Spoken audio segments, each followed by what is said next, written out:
Siberia is a very paradoxical place in Russian history, in Russian culture, because on one hand, of course, it's associated with horrible cold, unlivable conditions, and most prominently, exile, extreme brutality, unbelievable cruelty, prison sentences that were essentially a death sentence for many people, and so on.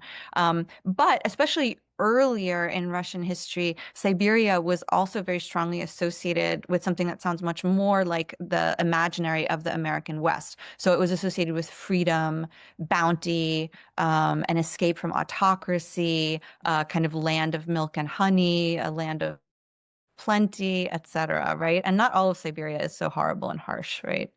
Um, and so one interesting tidbit that I came across in my research was that at one point, Bakunin, sort of a father of anarchism, had a fantasy about creating a what did he call it? United States of Siberia and America.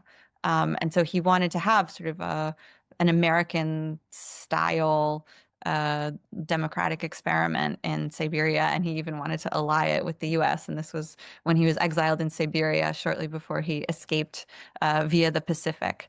So there is actually a really remarkable overlap in the ways that the West and Siberia functioned in the cultural imaginations of the respective countries.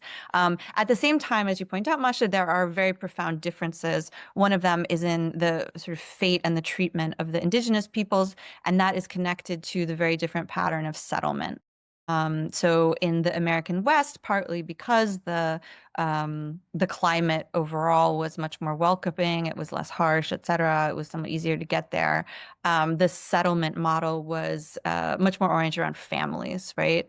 And so it was sort of recreating this European American model of society in large part in the American West. And there was not very much room for the people who had been living there before.